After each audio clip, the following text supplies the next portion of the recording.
Bonjour à tous, bienvenue sur la page LP Photo pour un nouveau tuto Photoshop. Aujourd'hui, on va voir comment retirer simplement et relativement facilement un grillage sur une photo animalière.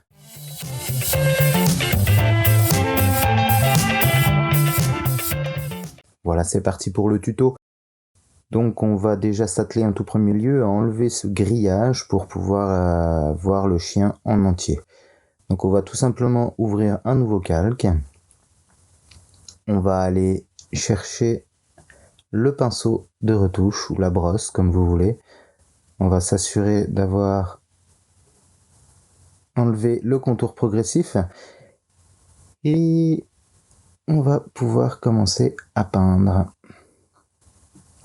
On s'assure d'être à 100% partout bien sûr.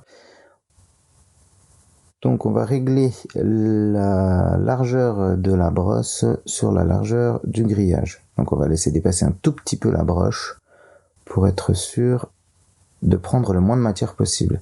Alors pour ce faire, on va faire un clic gauche, appuyer sur Shift et maintenir Shift tout le temps pour être sûr de faire des traits bien droits, et on va descendre sur tout le grillage. Donc là, on maintient bien Shift tout le long et à chaque fois, on fait un clic avec la souris. Voilà. Donc là, on est assuré d'avoir des traits bien droits et d'enlever juste le grillage, de laisser le maximum de photos autour.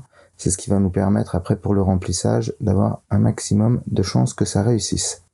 Donc moi j'ai commencé par la droite, vous pouvez commencer par la gauche, vous commencez par où vous voulez.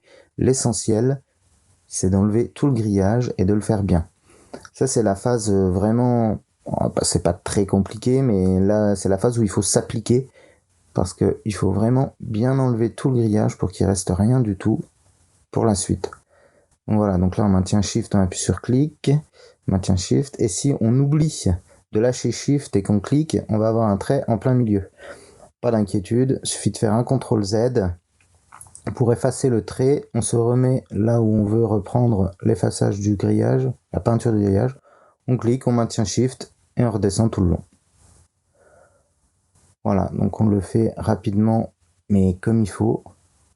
Et on va faire l'autre sens pareil. Donc clic et maintenir Shift enfoncé. Je lâche Shift, je clique, je maintiens, je lâche, je maintiens, etc. pour pas faire des grands traits partout. Voilà. Donc, une fois que tout le grillage est enlevé, comme ceci, donc on vérifie que tout est bien enlevé partout. Une fois que ça c'est fait, on va faire CTRL et clic gauche sur le calque. Ça va nous sélectionner tout le grillage. On peut aussi faire un clic droit et faire sélectionner les pixels. Enfin, ça va revenir exactement au même. Donc une fois que tout ça c'est sélectionné, on va faire attention de bien se remettre sur l'arrière-plan d'origine, sur le calque d'arrière-plan, et on va aller dans édition et faire un remplissage. Donc on pourrait appuyer sur remplir ou maj F5 pour le raccourci, mais il est préférable de faire remplissage d'après le contenu. Voilà, donc vous avez une nouvelle fenêtre qui s'ouvre et vous voyez le grillage apparaître et donc le contenu qui va être remplacé.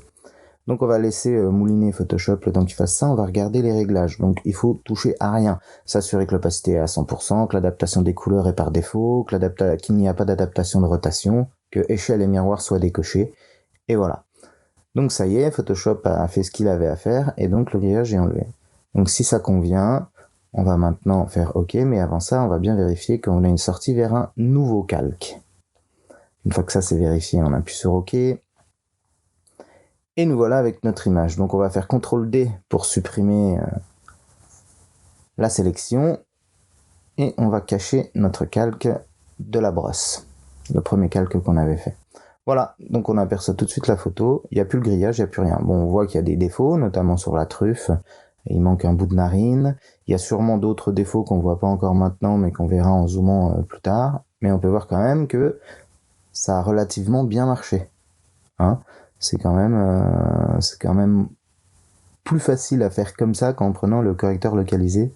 Voilà. Donc on va zoomer, CTRL+, et on voit que sur la narine, effectivement, il y a des choses qui vont pas. On voit même qu'il reste un petit bout de grillage ici, donc on va aller l'enlever tout de suite.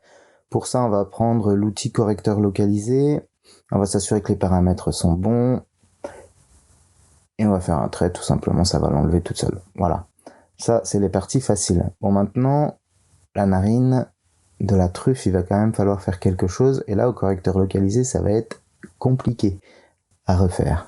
Ça va même être impossible, on va dire, parce qu'il n'y a pas assez de matière pour le refaire comme il faut. Donc on va déjà aller réparer la narine sur le côté, hein, la narine gauche. Droite pour le chien, gauche pour nous. On va utiliser l'outil tampon de duplication. Voilà. Donc pour l'utiliser, c'est tout simple. Il suffit de se mettre à la bonne taille, de cliquer sur Alt et sur le clic de la souris, d'appuyer sur Alt pardon, et sur le clic de la souris en même temps. Donc avec Alt, vous choisissez votre zone et quand vous cliquez, ça l'a choisi. Après, vous n'avez plus qu'à dupliquer. Voilà, donc je restaure la narine gauche et je vais également restaurer le côté du museau droit. Ça va être une aide pour plus tard. Maintenant, il va falloir faire la narine droite. Donc, je vais ouvrir un nouveau calque. Je vais aller sélectionner le tampon de duplication. Je l'ai déjà. Je vais m'assurer que j'ai enlevé les contours progressifs. Je vais faire un duplicat de la narine gauche. Voilà. Et je vais aller l'imposer sur un coin de l'image. Donc, on s'en fiche puisque c'est un nouveau calque. Hein, ça ne détériore pas l'image. Après ça, j'appuie sur CTRL-T pour ouvrir l'outil transformation. Et là, je vais faire un clic droit et sélectionner symétrie axe horizontal.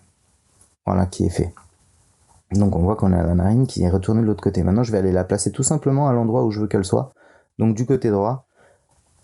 Donc on s'applique pour la placer comme il faut. Vous pouvez utiliser la transparence pour que ce soit plus facile. Donc vous réduisez tout simplement l'opacité du calque. Hein, et puis vous aurez l'autre narine qui va apparaître en dessous. Voilà, donc je m'applique pour qu'elle soit bien placée. Là, ça me paraît pas mal. Une fois que c'est fait, vous allez cliquer pour valider la transformation et vous avez votre narine qui est en place. Bon, maintenant, le truc, c'est qu'il va falloir ouvrir un masque de fusion pour pouvoir l'adapter comme il faut sur les côtés. Donc, on ouvre le masque de fusion, on va chercher la brosse, on se met sur la bonne couleur, donc on appuie sur la touche X où on utilise la flèche de réversibilité et surtout, on prend un contour doux progressif. Donc contour progressif et on va commencer à effacer tout ce qu'il faut effacer. Voilà, donc rapidement je refais mon contour. Donc quand vous effacez trop, vous appuyez sur la touche X, ça vous rechange la couleur de fond et vous pouvez rajouter ce que vous aviez enlevé par erreur ou sinon CTRL Z.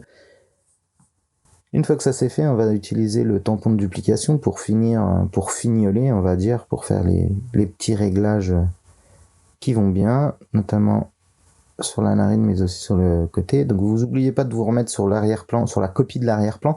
Vous pourrez les nommer après, hein, c'est plus facile pour les retrouver. Mais vous remettez sur la copie de l'arrière-plan parce que si vous me mettez sur l'arrière-plan normal, ça va vous remettre le grillage, forcément. Voilà, donc de loin, on a récupéré une truffe qui marche plutôt bien. Donc toujours pour zoomer, CTRL plus, CTRL-. Voilà, donc on va nettoyer tout ce qu'il faut comme il faut. Et là, c'est plutôt pas mal. Là, c'est plutôt pas mal. Moi, je suis plutôt content. On peut voir ce que ça fait avant-après. Donc avec le grillage et sans grillage avec la narine récupérée. C'est plutôt pas mal. Donc on va aller voir puisqu'il y a des choses à rectifier également. Donc on va reprendre l'outil correcteur localisé. On reste bien sur la copie d'arrière-plan, sur le calque copie d'arrière-plan. Et on va tout simplement aller cliquer là où on a des bouts de grillage qui restent ou des erreurs de reformation de l'image. Voilà, comme là dans le coup on a un grand trait. Donc vous pouvez faire des grands traits, hein, ça marche. Hop. Vous n'êtes pas obligé de juste cliquer. Ça marche très bien. Voilà, donc moi là je trouve que mon image est plutôt pas trop mal, donc libre à vous après de tout bien regarder parce que ce que vous n'avez pas vu, un autre le verra. Donc il vaut mieux 2 vérifications, regardez bien comme il faut, que tout soit bien enlevé. Voilà, moi je trouve que c'est une méthode assez simple et facile pour réussir à enlever un grillage. Voilà, le tuto est terminé, merci d'avoir regardé, j'espère que ça vous aura aidé. N'hésitez pas à partager, liker la vidéo et à vous abonner à la page. Appuyez sur la cloche pour être notifié des nouvelles vidéos. À bientôt!